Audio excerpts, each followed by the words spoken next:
In 5, 4, 3, 2, 1. All right, the Complete Street Safety Committee meeting is now in session at 6:30 p.m. on Wednesday, March 5th. Everyone is present, and so thank you for joining us. So with that, all right. I guess can I get a motion to adopt the agenda for today's agenda? I'll make a motion to adopt the agenda. Second. All right, all in favor? Aye. Aye. All right, great. This agenda has been adopted, and so we can go ahead and move forward to public comment. Is there any public comment at this time? No emails received, and let's see. Maybe, perhaps. Perfect timing. We just got into public comment, so if you'd like to come and join us and make any public comment, now would be a great time to come on up. Okay. I'm not sure I'm here for the right. Oh, this is the Complete Street Safety Committee. Oh, yeah, okay. Perfect, come on in then, yeah. And you can come up to this podium here Okay. and address the committee, and yeah, we just got started. Oh, okay, great. I think I'm part of the committee. Oh, That's right. Are you ready? Yeah. great, well, Yeah. perfect. Welcome, let's get Sorry, your okay, chair. Yeah, I'm well- like, I Are you totally s- don't know what's going on, so. Have you been sworn in? Was that? Have you been sworn in? I have.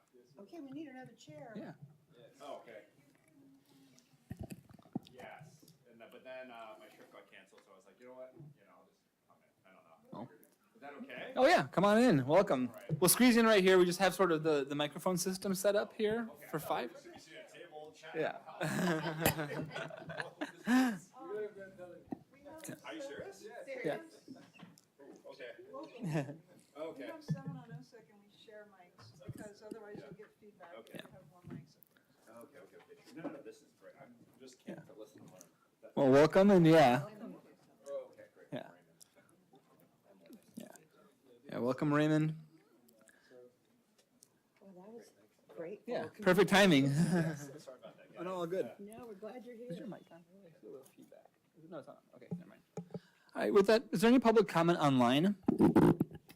No one in the Zoom, and no emails received. Alrighty. Well, with that, then we can go ahead and move forward to the presentation around Old County Road Bike Plan from Tomas. Yes, I think we talked about this project a little bit, but we're going to be doing a slurry seal on Guadalupe Canyon Parkway from Bayshore up to the city limits in the westbound direction only. And we're going to be doing Old County between San Francisco and Bayshore in both directions. And as part of Old County, as part of the maintenance we're going to do there, we're going to restripe and add bike lanes in both directions. So just a quick presentation. Just want to give you guys kind of a visual, see what's going on there. Here we see where the work begins on San Francisco. All these little markings that say detail 38, detail 27, etc. These are just Caltrans standard pavement markings. So any contractor who does striping work knows what that means. So we have the bike lane running along here. We're going to add a bus stop for the existing commute.org shuttle stop right here. Just a lot of dimensions, measurements, a lot of engineering stuff.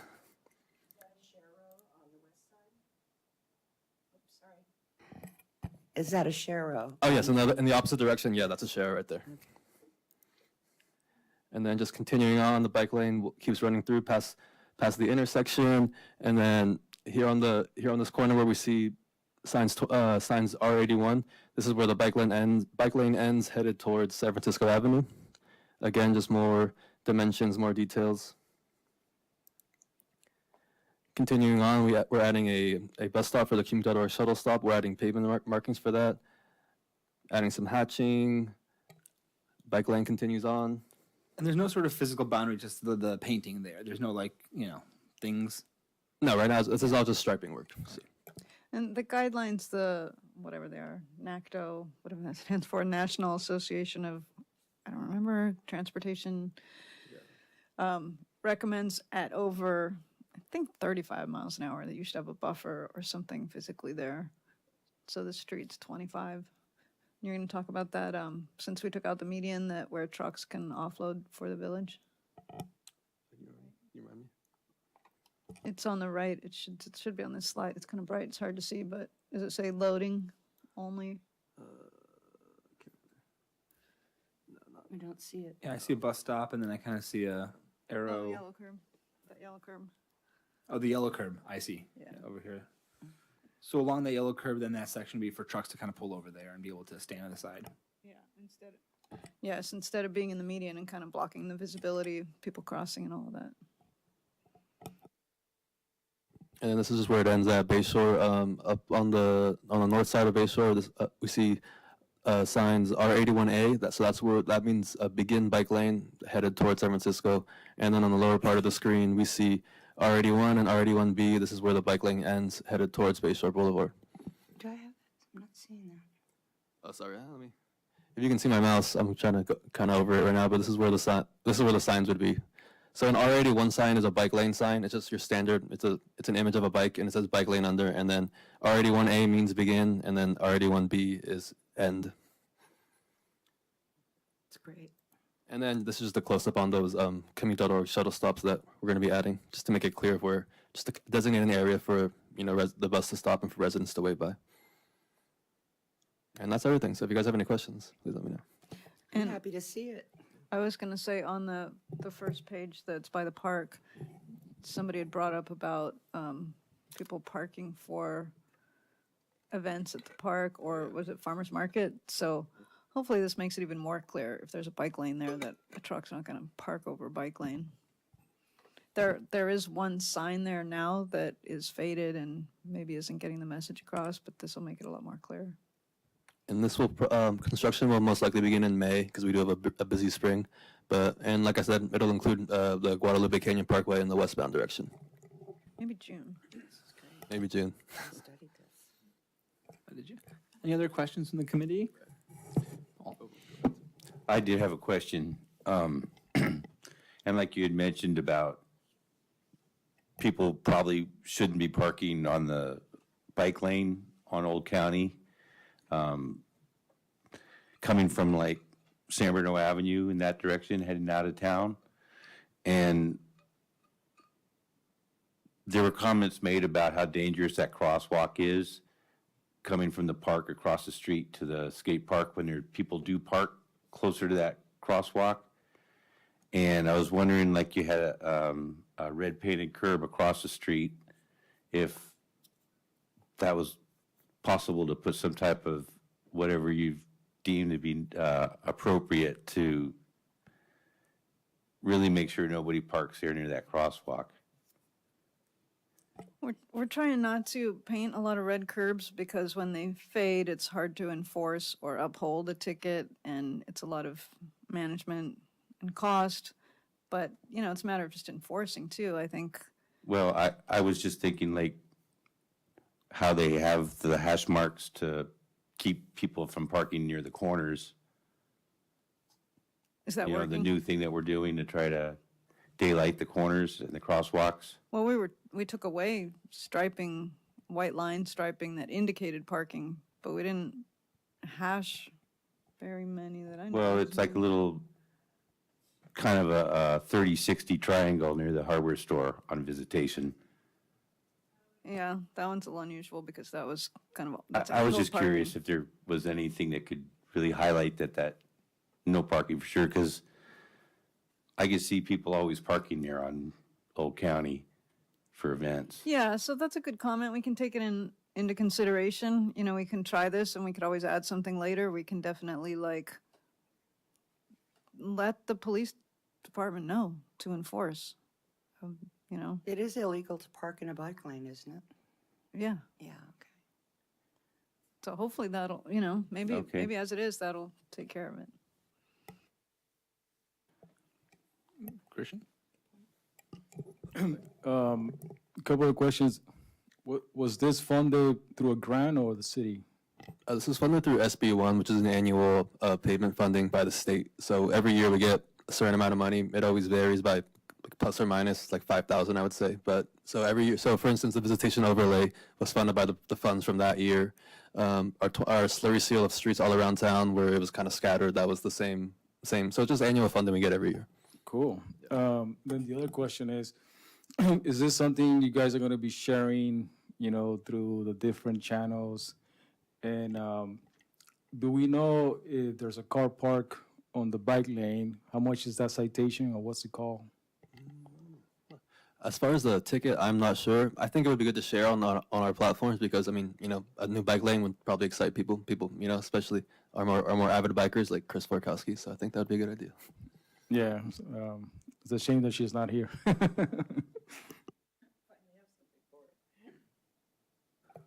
Wonderful. Anything else from the committee?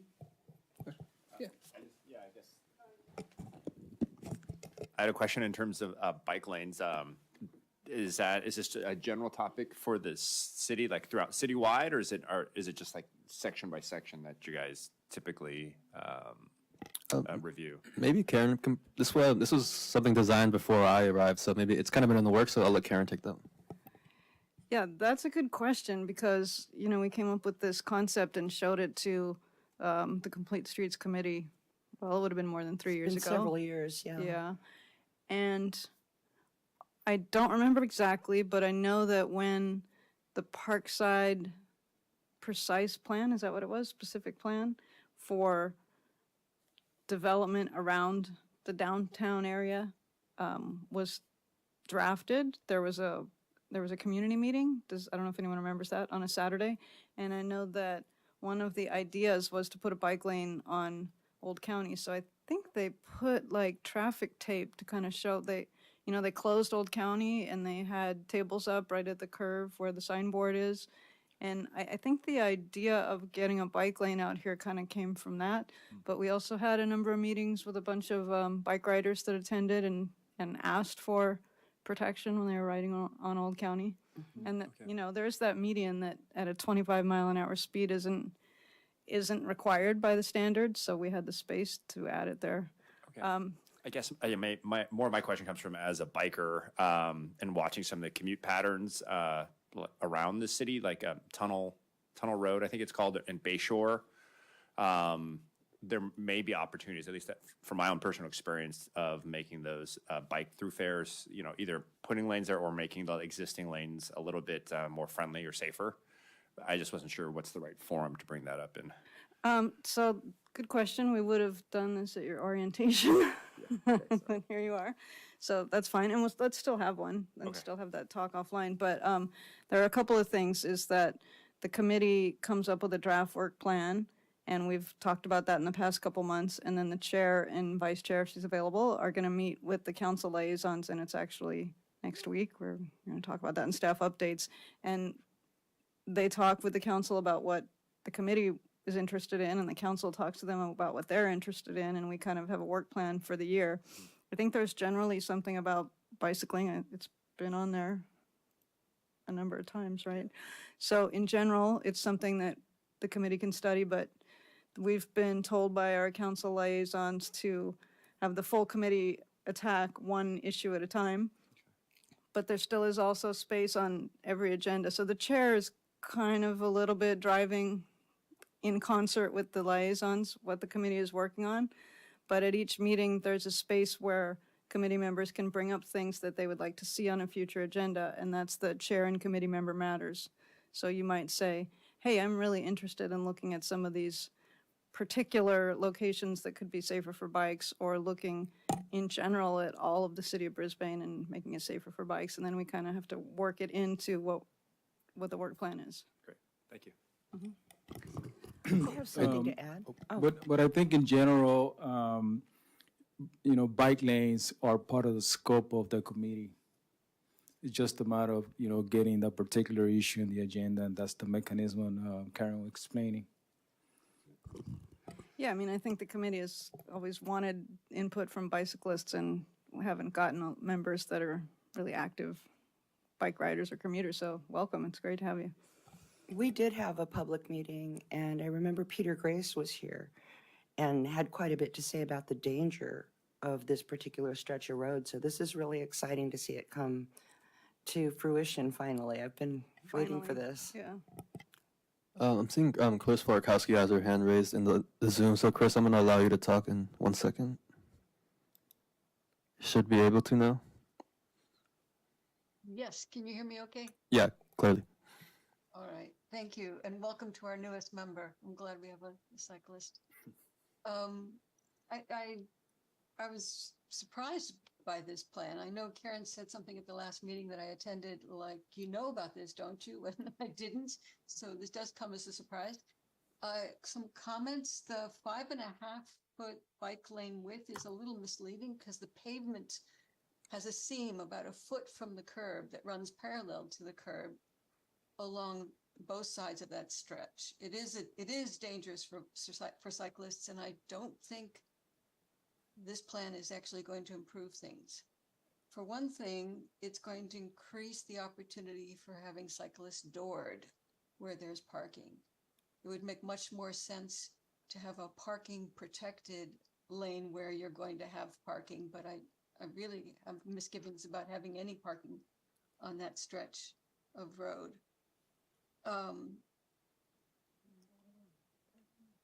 Yeah, and 5.5 feet where you do have it is inadequate for a cyclist to clear a door that has opened in its path.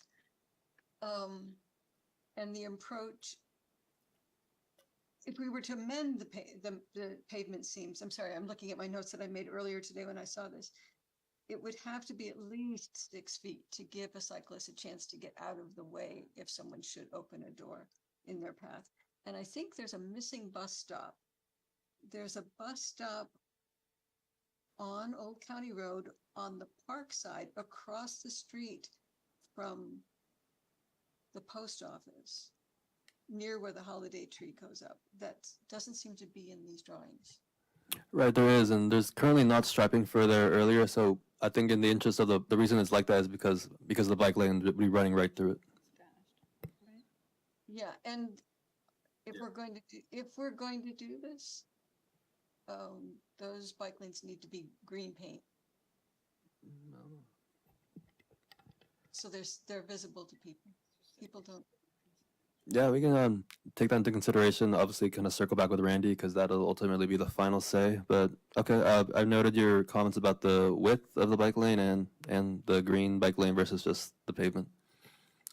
Yeah, where you have people going in and out of a traffic lane with a sharrow and a bike lane is very confusing for drivers. And that unfortunate situation on King a couple of years ago where a woman was killed because a truck, quote unquote, didn't see her. And what was happening is she was going from a dedicated bike lane to a place where it was a sharrow. Where? Said Kings. Kings Road? King in San Francisco. Oh,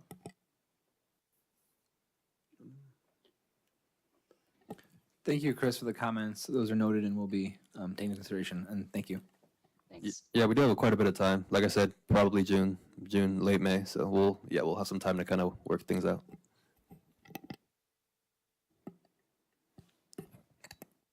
Alrighty, in that case, I guess that completes that item on the agenda then for the presentation, and you'll keep us updated as anything goes there. Yep. Great. With that, then we move to the approval of the minutes from the last meeting of February 5th. Can I get a motion to approve the minutes? Motion to approve. Second. All in favor? Aye. Aye. All right, the minutes are approved. Thank you. Moving on to old business then. First, the complete discussion of the one-way streets on Mariposa and Monterey. So I guess last meeting we had ended with sort of some action items there, and so perhaps I'll hand it over to Tomas or Karen to maybe update us on sort of where we stand with this and the sort of response. try to characterize this correctly because I didn't write out anything to say, but we met with North County Fire a couple of times, and they kind of emphasized to Public Works staff that every fire could be different because the time of year, the way the winds are traveling, where the fire starts, how quickly it's spreading, all of that, that they don't just have one set evacuation plan. And I guess they kind of saw this improvement that we were trying to make for them as not their priority. Their priority is really to do outreach. And I think they've hired a consultant to help with their outreach because they don't feel like the message is getting out. And, you know, we've had these terrible fires where people have had trouble getting out from their homes. So some of their points they talked a bit about were evacuating early, even if it's a maybe, just, you know, get out of your house. So they want people to be kind of down from the mountain when they're going up. And they just pretty much said, you know, if you want to make that a one-way street up and a one-way street down, great. But that's not really what our focus is. So we were kind of thinking that you know, I think our staff had heard informally from some of them on the ground that maybe not our engines, but the engines from our mutual aid cities have trouble making that turn on Mariposa, but our North County is saying that Brisbane's engines can make that turn, and that they think that people are gonna do what they're gonna do, and if it's a big enough evacuation, they're gonna have direction that they're gonna put out at the time of that particular incident. So it's still, that area still has its concerns. It's just that fire is not the one that's championing it. So I think the committee needs to think about, do we still think that it's important and we want to make a recommendation to council and see what council says about it? Or do we think if fire doesn't think it's a priority, we're done. We've done our investigation. Great, yeah, thank you for that summary. I guess we'll open up in a second to the committee here for discussion, but I do want to also maybe look at the speeding data, because I think that was one of the other questions around this, concern of these streets for speeding as well as sort of the fire evacuation. Overwhelmingly, the community was sort of against any changes in a public meeting we held, so I do want to also point that out. We did receive a letter or two of support for some changes, so, just kind of throwing all that out there. But this data also is around speeding, both uphill and downhill. I guess, Tomas, you want to walk us through this, please? There are people going above 25. The 85th percentile is 28. So that's not out of range. Police aren't, if they're there and they see something, they're not writing a ticket for 26 necessarily, So they're not seeing this as egregious. When the California Vehicle Code says to set a speed limit, you do an observation of what speeds people are traveling, unless it's a prima facie residential or business district, which this is residential, so it's 25. But on other streets, for example, like Mission Blue, which kind of doesn't fit either category, you take a sample of what speeds people are going, and you set the speed limit at the 85th percentile. So right away, 15% of the people are going faster than that. So when you set a speed limit, you're not expecting everyone to be under it. And so we're seeing, if we had this data, we'd probably set the speed at, and you can set it within that 5 mile per hour window. So if the prima facie, so this 85th percentile is 27, traffic engineers could set the speed at 25 or at 30. So there's a little bit of speeding. There were some that were going even faster.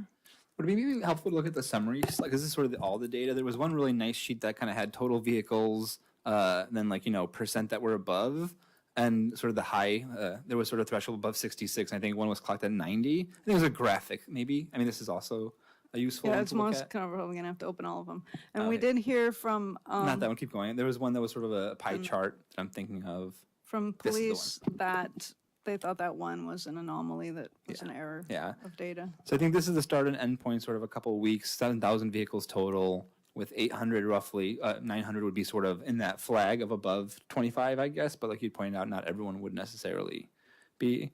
I guess, yeah. And so this was sort of, I thought, a nice visual of it. And there was the few that were quite high. And then I guess if you go back maybe one tab over, one more maybe. I didn't look at this one yet. This also, I thought, was the one where you look at above 66 miles per hour were a few of them, and one was clocked at 90. But I guess there were a few that were at least in that high speed range, right, across. I don't even know how you could go 66. Yeah, and there was down. kind of questions about uphill and downhill speeds, and I maybe it was the one before, if you go back to the infographic one again, the rightmost tab, I think. Is there a second page? No, I guess it's the one you haven't yet opened. There's one more document that kind of thinks for the uphill versus downhill speeds that I don't think you've opened yet, maybe. Yes, this one. Yes, I think this one then also breaks down sort of the up and downhill speeds here, and they kind of seem pretty similar as well. On the bottom, yeah, kind of hard to read there, but it seems to be similar range for both.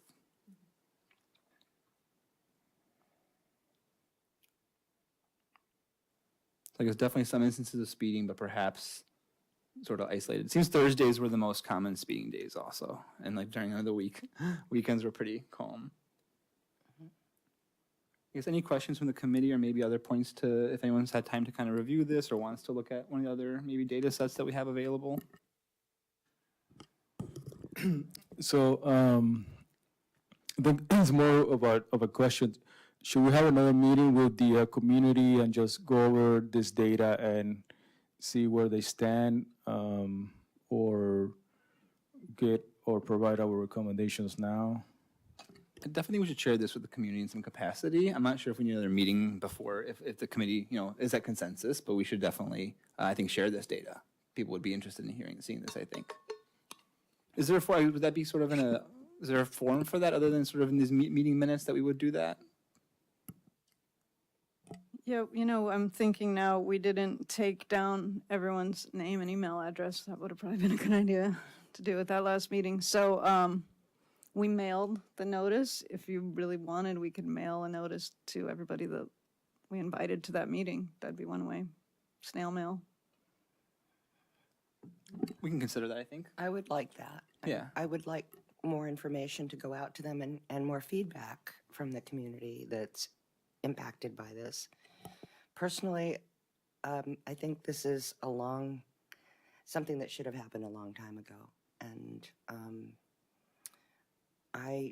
if we were to make a recommendation to the council, I would be for that change because of the issues at the top of that hill with the residents on either side and the potential for children getting hurt. That's the bottom line. It's not safe. So in looking at the data, there's 871 traffic violations. Were any of those actually secured? Were in the radar, in the data, 871 people could have gotten a speeding ticket. Did any of those 871 people get a speeding ticket?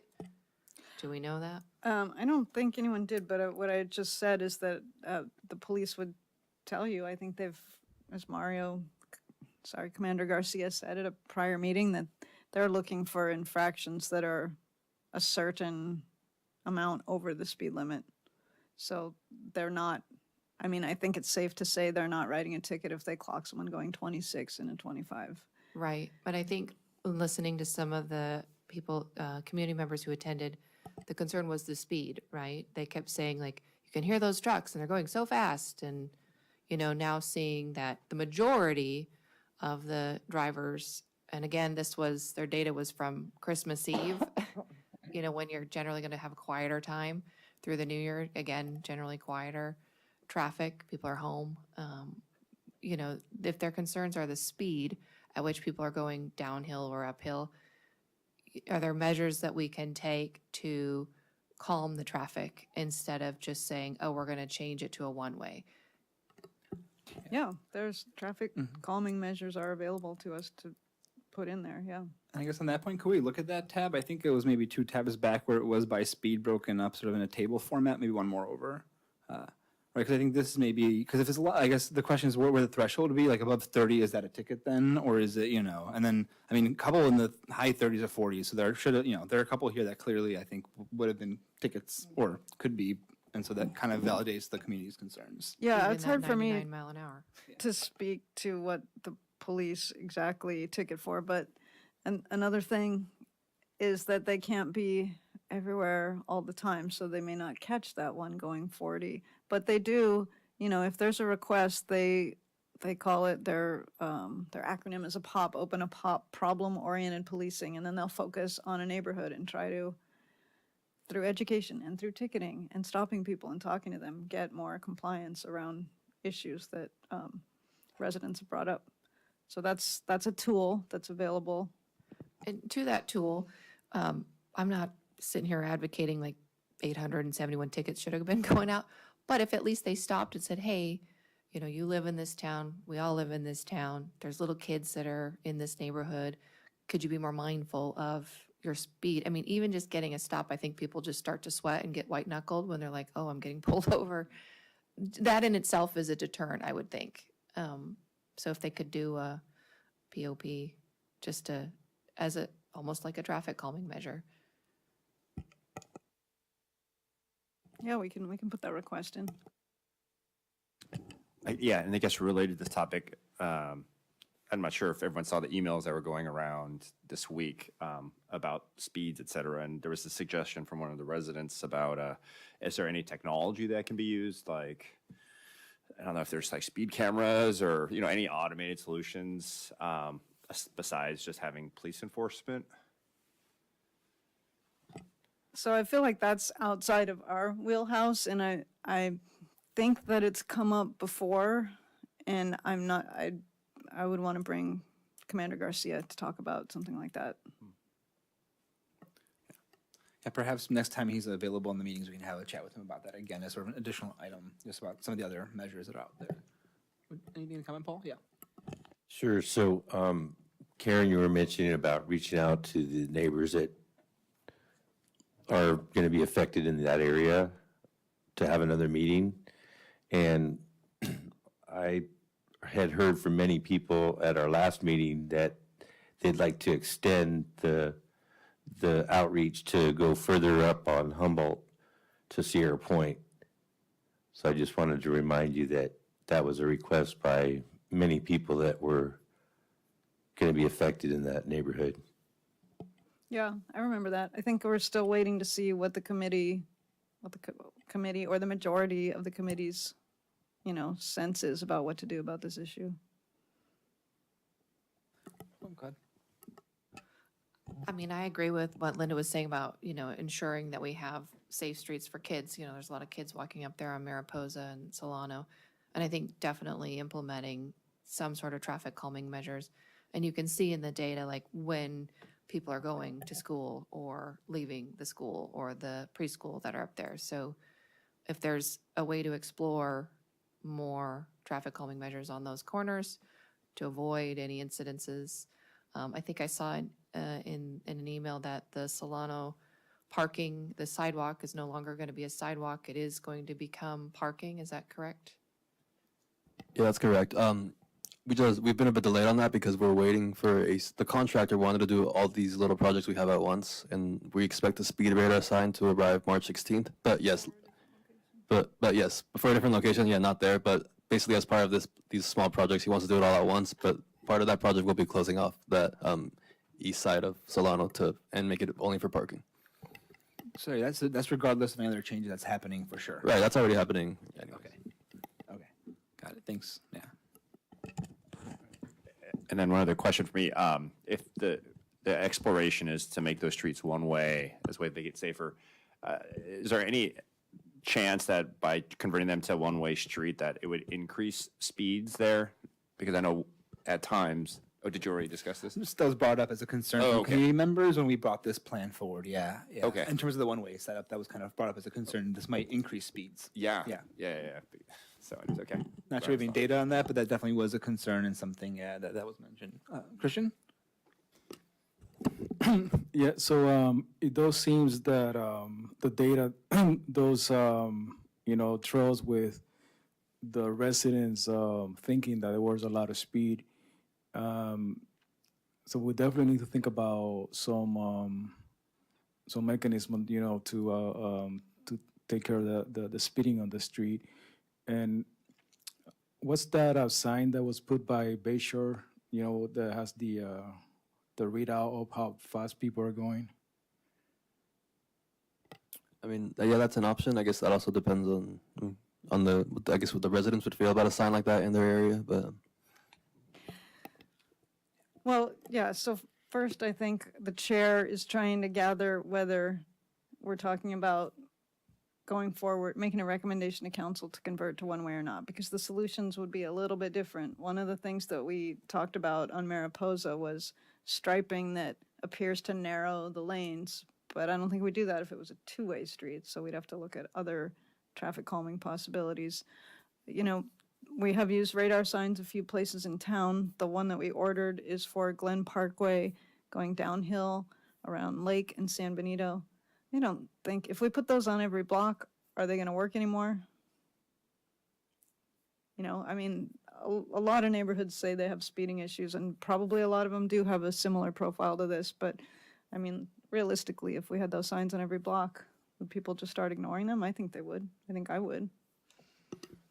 But I think that's a great point, Karen. We sort of need to decide if we're going to make them one way or not, because depending on that, then we could start looking into the different mechanism to deal with the speed.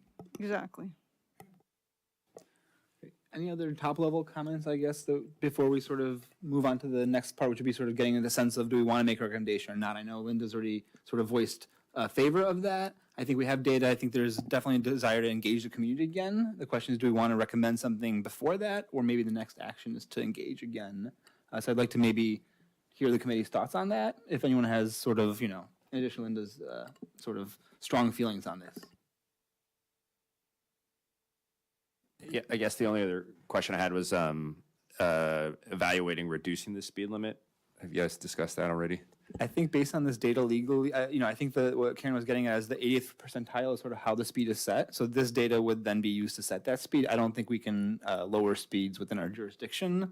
I think that's sort of a city planning thing that would have to be. So yeah, I'm not sure that's a measure we could do, but because of this data, the natural speeds are higher. So if anything, we can't go a certain speed below. There's rules around that, which I may have to get clarification on those rules. But let me, Can I ask staff to explain why Monterey is 15 miles per hour and we can't do the same thing on Mariposa? Because that could make a huge difference, possibly. yeah, but it would have been interesting to ask the neighbors on Monterey if they feel like that works. And They don't, but. right, right. So, yeah, okay.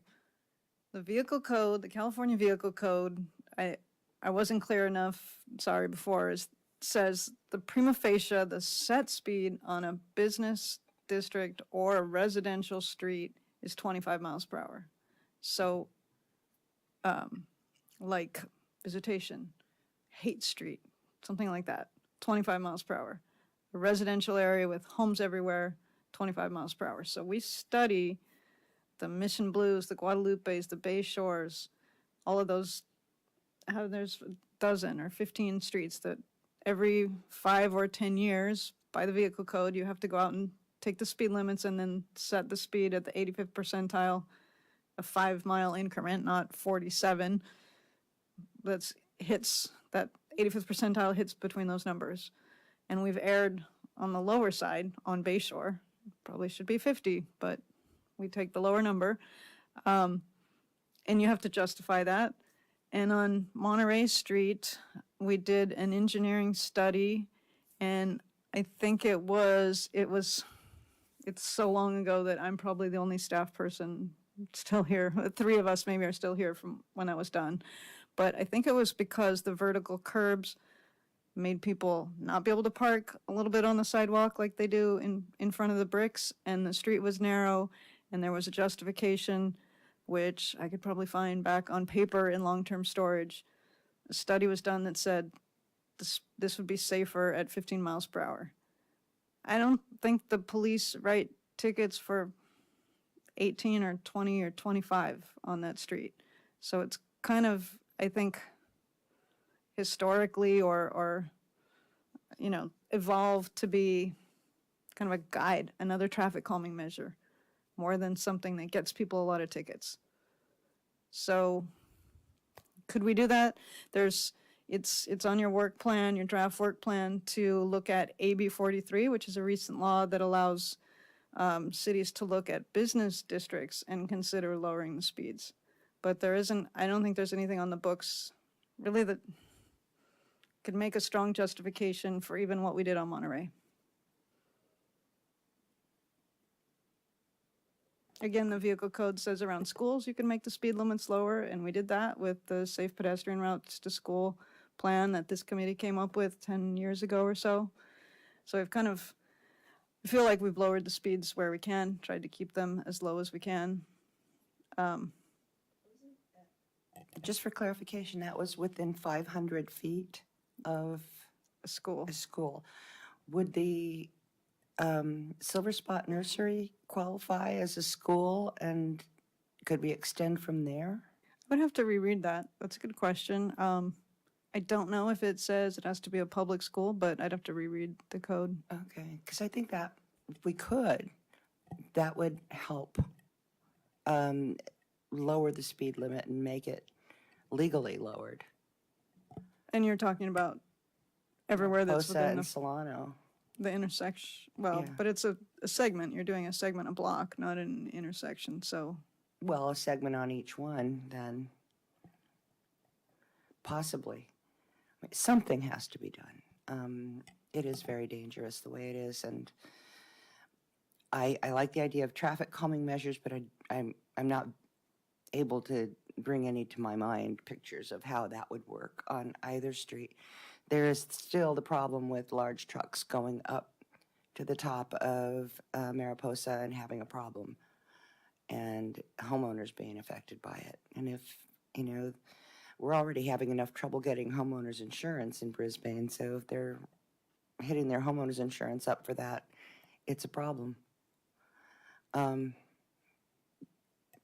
guess we need to think more about it or brainstorm it. Anyone else on the committee want to make a comment? Christian? So I think you know, in the past we have shared the safe route with Lippman, and a lot of this problem are coming from the parents that are dropping off, you know, the Lippman kids.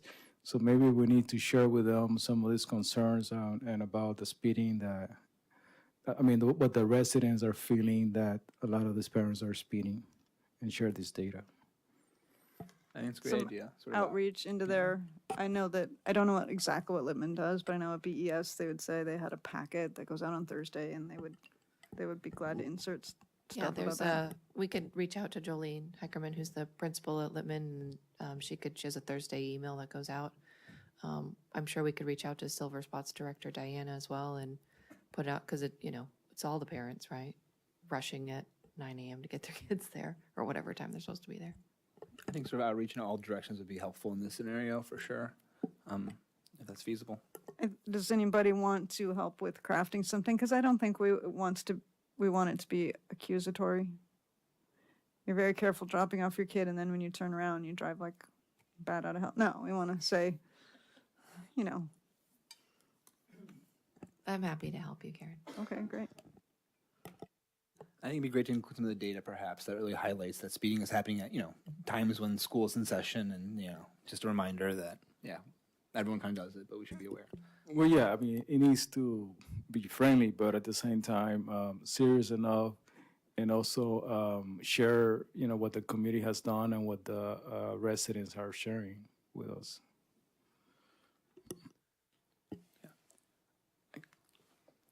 With that, I guess, so does any other committee member feel very strongly that we would want to recommend a one-way in particular, or do we feel like we need one more meeting? I'm kind of leaning toward the one more meeting, but obviously, there's also we couldn't move forward. So I guess I'd like to hear if anyone else feels very strongly. Let me just restate that. If we can get some workable traffic calming measures and maybe reroute trucks a different way, that would be good for me. But right now, it just,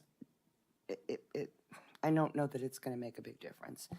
So yeah, I'd love to look at this more, but how do we do that? Go do it on our own and come back, or what are you suggesting? I mean, I think one idea potentially could be to invite the public again, and maybe people further upstream to the next meeting we have, since we're still sort of working on the work plan and getting that together, but could potentially get more feedback, see how, given this new additional data, if that changes anything, and potentially, get more engagement that way as well. That's kind of where I'm thinking, but I'd like to, again, hear further from the.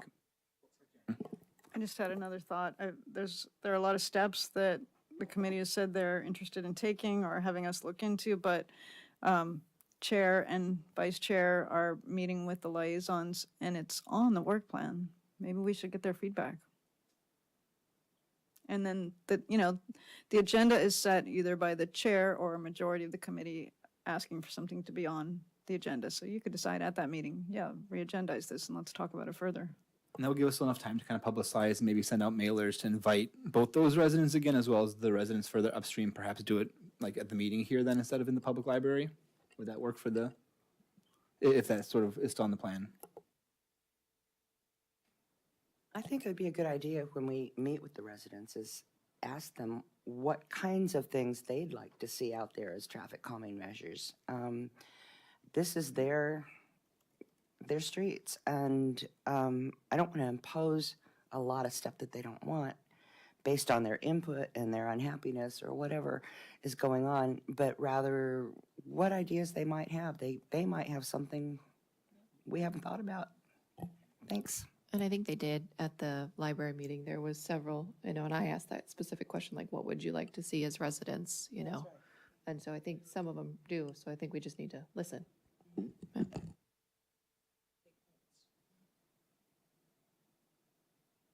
Okay, so we have plan, if you want me to repeat, people are interested in engaging the community again. So we talked about mailing out the speed data. Do you still want us to do that, or would we do it share it at the meeting? I suppose that would be shared at the meeting, mostly, yeah. Or in that flyer that, I guess, because we'll find out this week whether or not that meeting should move forward, and then we can decide sort of the information packet, the flyer, and maybe that includes, hey, Right. speeding data, we have more to update. Yeah, This is a lot to sort through just on a screen at a meeting. It's a bit overwhelming, and I think maybe it might not be a bad idea to include it or send a link, an email, an Yeah, that's a good idea. internet link where they can look at this stuff themselves. Yeah, and we don't want to oversimplify, but simplifying this data so people don't need to pour into. I would also gladly volunteer to take a stab at some of this data and sort of present it in a way during that meeting with some perhaps visuals and, some additional look at the data.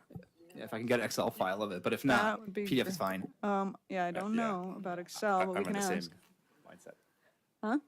Oh, I was just agreeing wholeheartedly with the ways that to share information ahead of time in ways that are easily digestible, because I think I think that would go a long way towards getting to convergence, right, of the solutions that's necessary. And related to that, are there any notes from the prior meetings? Was almost wondering, because there's a lot of considerations, it seems like, that has already been explored. So I'm almost envisioning a way of summarizing what has already been heard, and then what's already been, the things that you've shared about prima facie, like the considerations of setting, speed limits or the law. Perhaps if there are ways, I'm happy to help with this, to simplify that language and put it out there ahead of time, then I think the meeting may go more efficiently rather than having to educate everyone, verbally in this long session. So just a suggestion that I'm willing to help with. And you also, you would need, if it's available in Excel, the data on the speeding on Monterey, people are interested in too, not just Mariposa. That would be great, I think, yeah. If we could get that, we can maybe work together on that potentially. Yeah. Just to clarify, is this next meeting going to include the upper streets that would be affected if it were changed?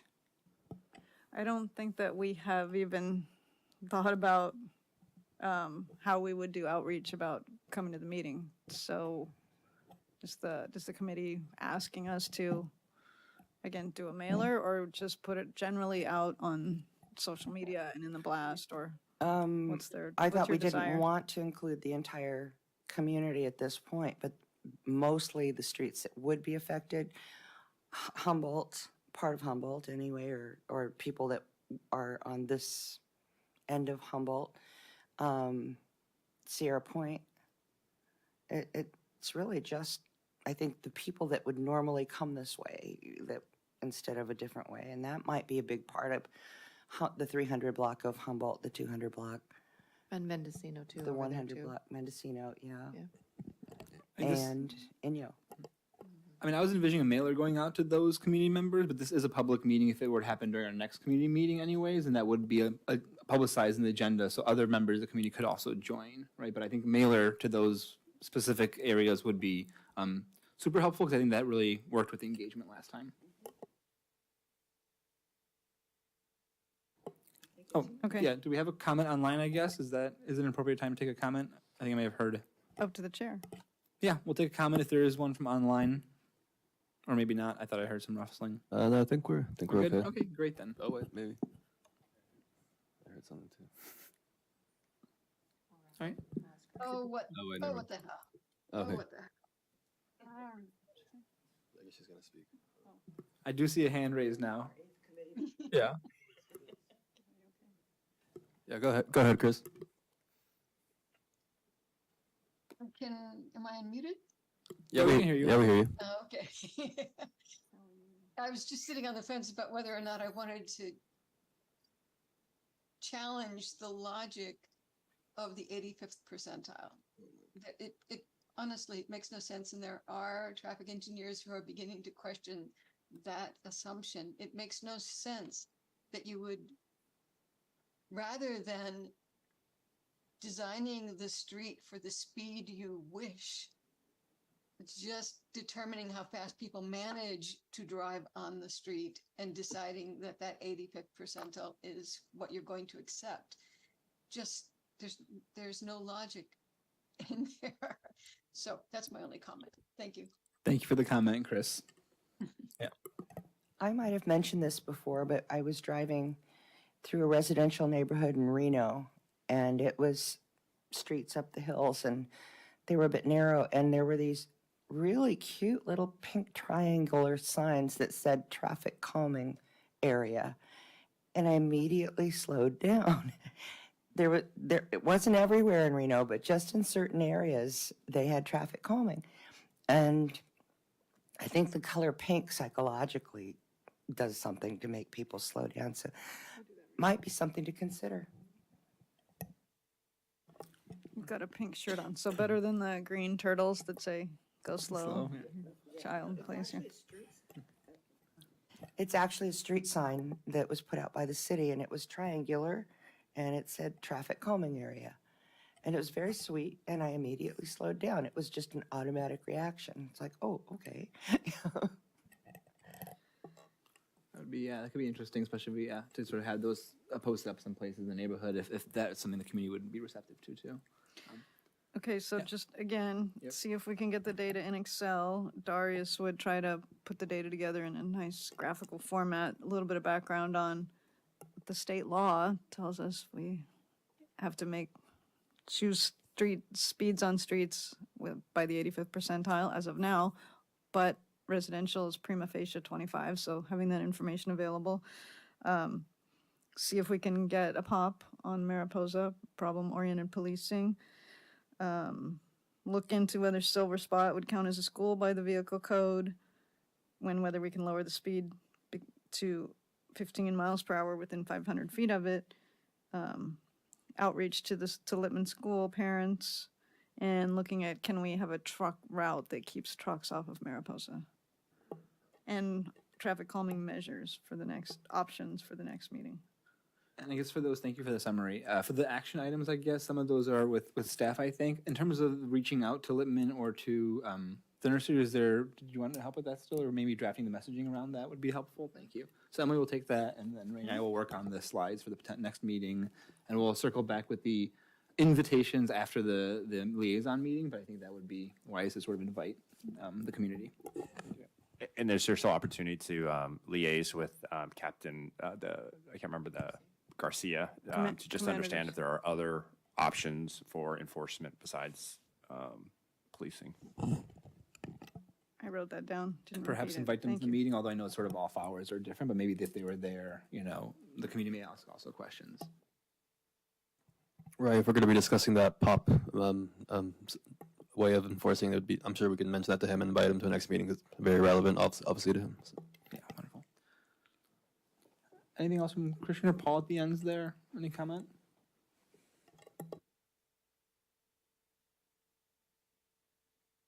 I mean, in terms of the very high steep grade on Mariposa, what are the what are the thoughts to deal with that? Because there's always cars squeaking there, and there's a lot of close calls. That may be out of scope, though. Maybe come back as a sort of another measure if the one way, because I think that's sort of one of the contentious issues, right? Is the slope there. Yeah, I Could be mean slippery. that's a big one, and we haven't talked about some of these fixes, but let's say that if we were just to fix that slope, I think that would be very expensive, right? I think I mentioned it that there was a lot of problems like that in San Francisco where they ended up doing bricks. So if you want to shave down that steep hill and put bricks, that's going to cost a lot of money.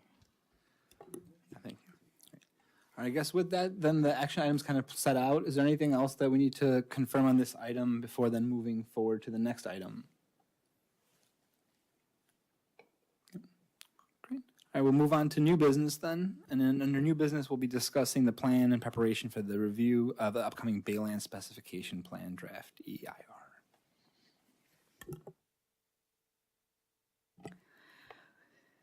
We're hearing that there's going to be an announcement fairly soon in advance of when the draft EIR for this specific plan is going to come forward for public comment.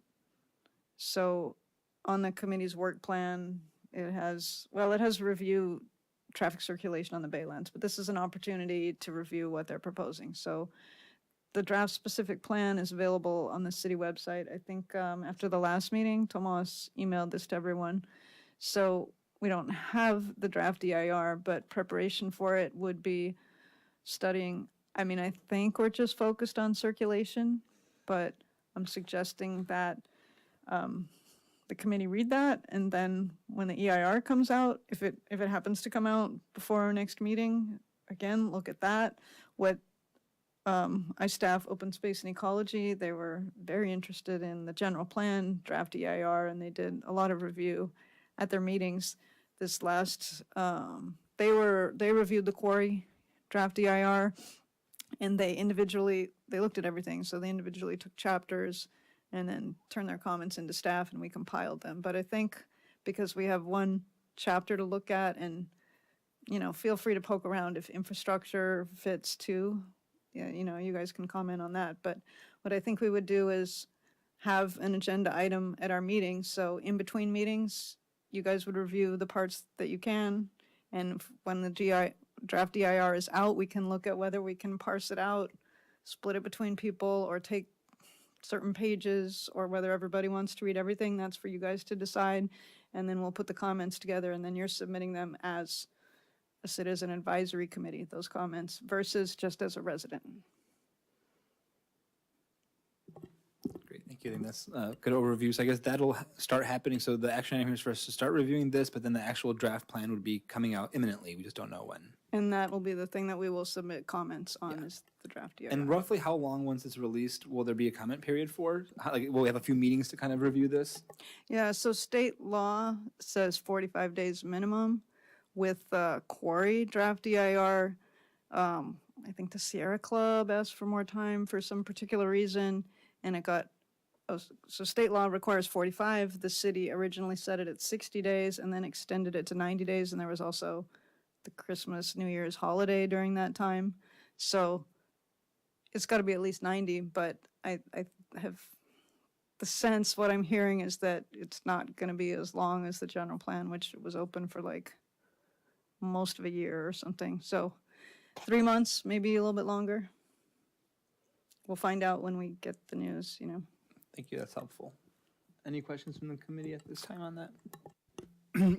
So in general, the PR person for the Baylands had offered that they would do a mini presentation and they would just tease out, the scope that relates to us. I'm not sure.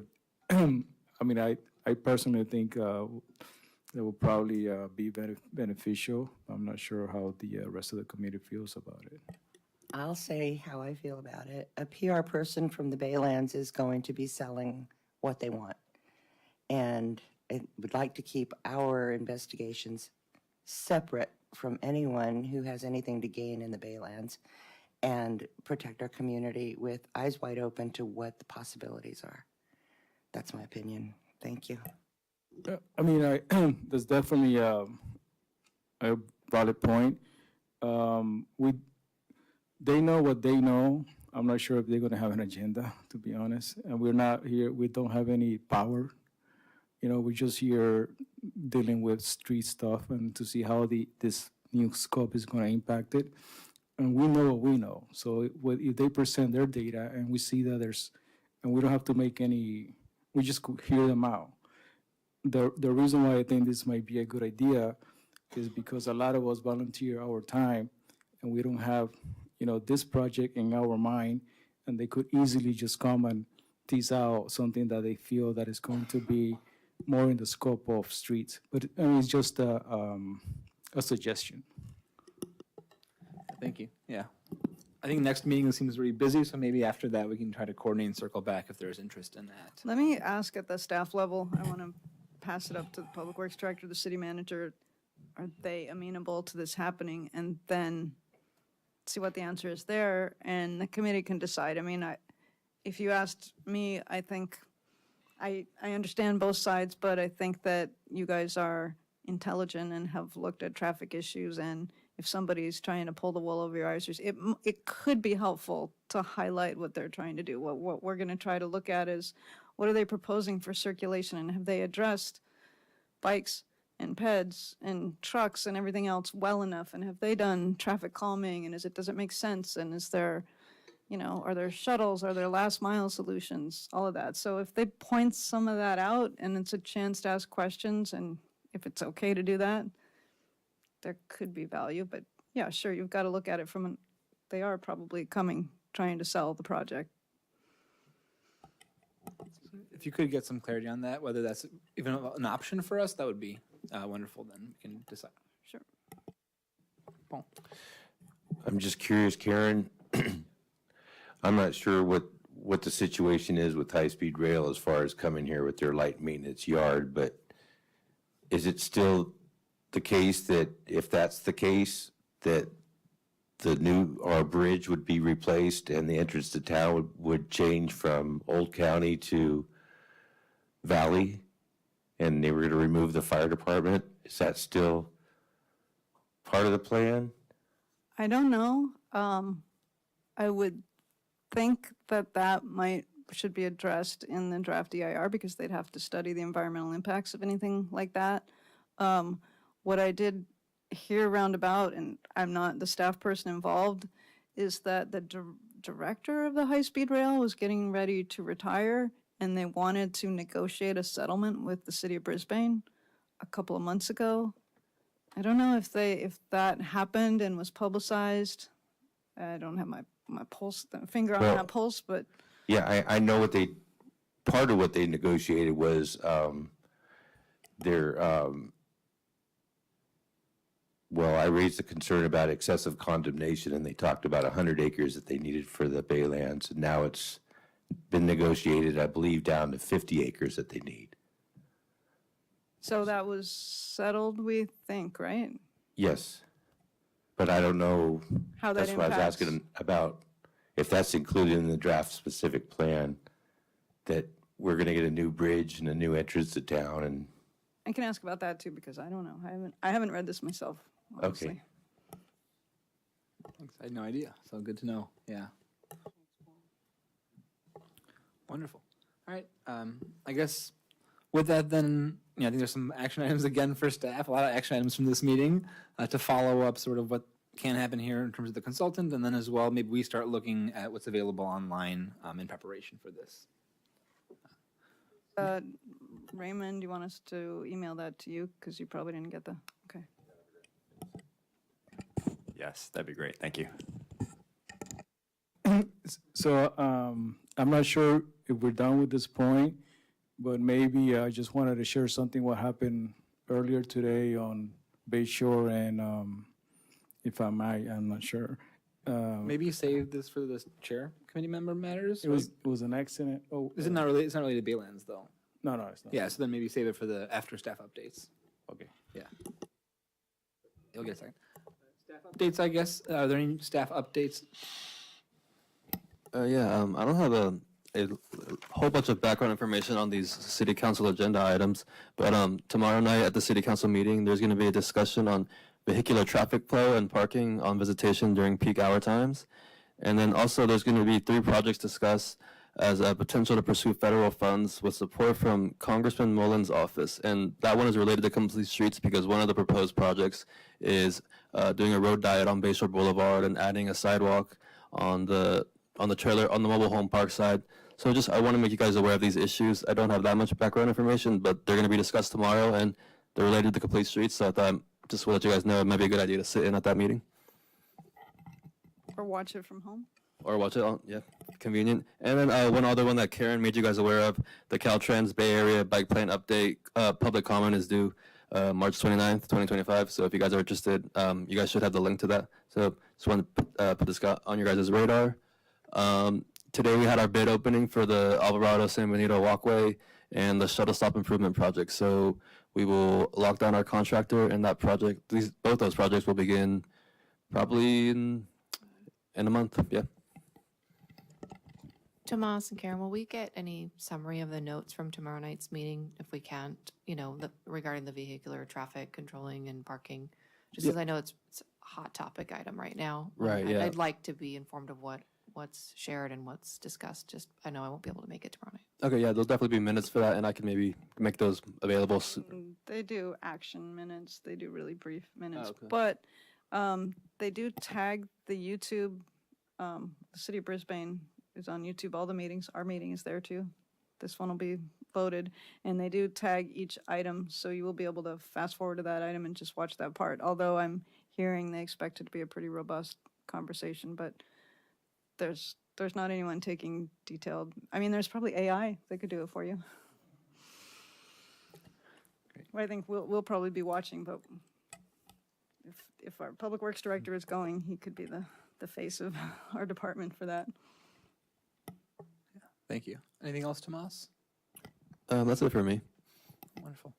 Hi, Chris. Wonderful. Moving on to the chair and committee member matters. Christian, do you want to go ahead and share?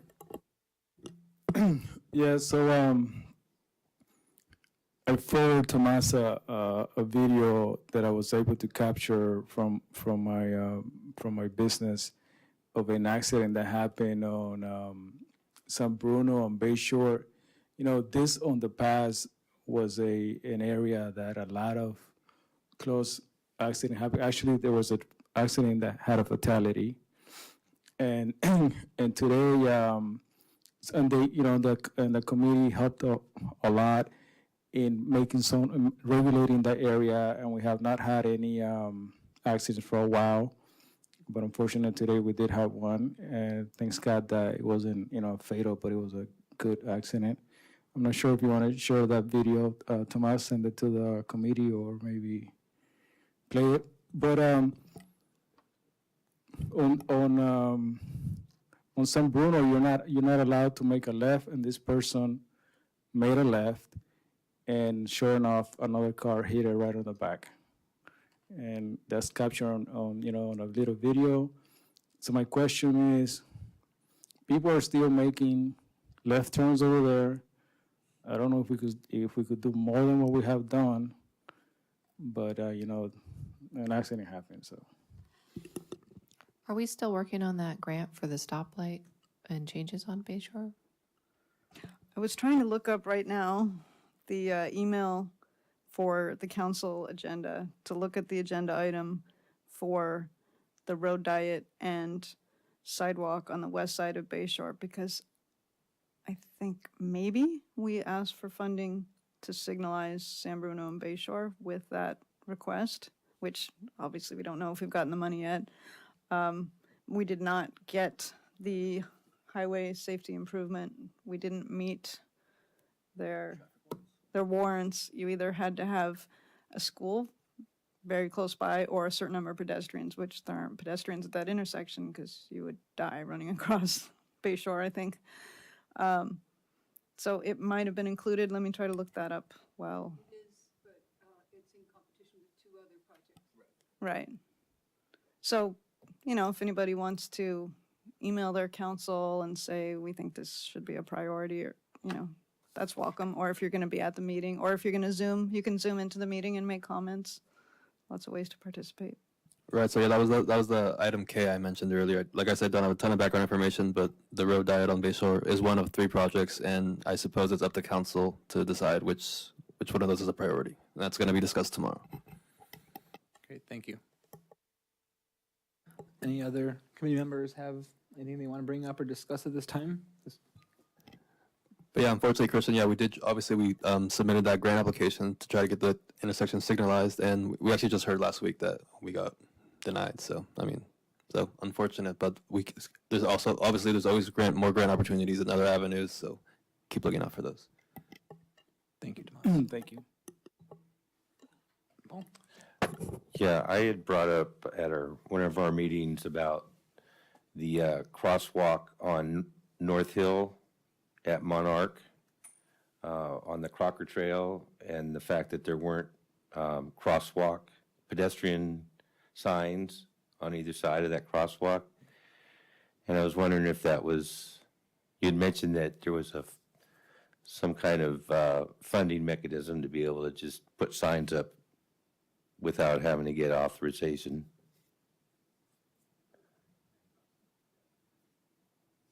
I mean, look back over my notes. I apologize. I don't think I furthered that, but if I said that, I meant it, and I can put a service request in. Okay, Sorry about that. thank you. Thank you both. Anything else on the committee? Alrighty. In that case, our next meeting is April 2nd.